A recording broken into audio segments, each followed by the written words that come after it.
بسم اللہ الرحمن الرحیم۔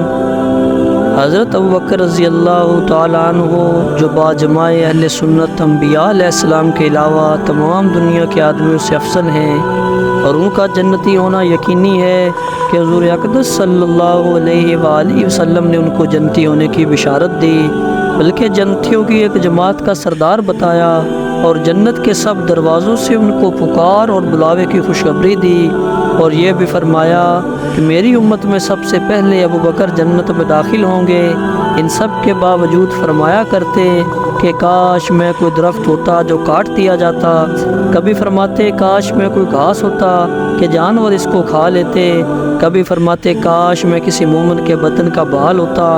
ایک مرتبہ ایک باغ میں تشریف لے گئے اور ایک جانور کو بیٹھا ہوا دیکھ کر ٹھنڈا سانس بھرا اور فرمایا کہ تو کس قدر لطف میں ہے کہ کھاتا ہے، پیتا ہے، درختوں کے سائے میں پھرتا ہے، اور آخرت میں تجھ پر کوئی حساب کتاب نہیں۔ کاش ابوبکر بھی تجھ جیسا ہوتا۔ ربیہ سلمی رضی اللہ تعالیٰ عنہ کہتے ہیں کہ ایک مرتبہ کسی بات پر مجھ میں اور حضرت ابوبکر میں کچھ بات بڑھ گئی، اور انہوں نے مجھے کوئی سخت لفظ کہہ دیا جو مجھے ناگوار گزرا۔ فوراً ان کو خیال ہوا، مجھ سے فرمایا کہ تو بھی مجھے کہہ دے تاکہ بدلہ ہو جائے۔ میں نے کہنے سے انکار کیا۔ انہوں نے فرمایا کہ یا تو کہہ لو ورنہ میں حضور صلی اللہ علیہ وسلم سے جا کر عرض کروں گا۔ میں نے اس پر بھی جوابی لفظ کہنے سے انکار کیا۔ وہ تو اٹھ کر چلے گئے۔ بنو اسلم کے کچھ لوگ آئے اور کہنے لگے کہ یہ بھی اچھی بات ہے کہ خود ہی تو زیادتی کی اور خود ہی الٹی حضور صلی اللہ علیہ وسلم سے شکایت کریں۔ میں نے کہا تم جانتے بھی ہو یہ کون ہے؟ یہ ابوبکر صدیق رضی اللہ تعالی عنہ ہیں۔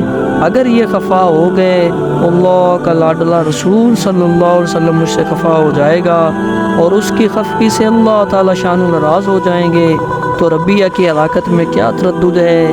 اس کے بعد میں نے حضور صلی اللہ علیہ وسلم کی خدمت میں حاضر ہوا اور قصہ عرض کیا۔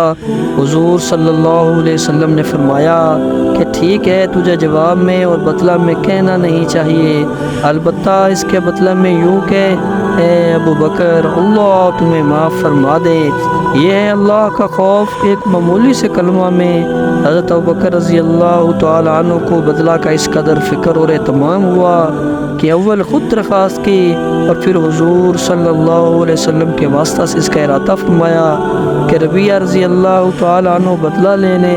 آج ہم سینکڑوں باتیں ایک دوسرے کو کہہ دیتے ہیں، اس کا خیال بھی نہیں ہوتا کہ اس کا آخرت میں بدلہ بھی لیا جائے گا یا حساب کتاب بھی ہوگا۔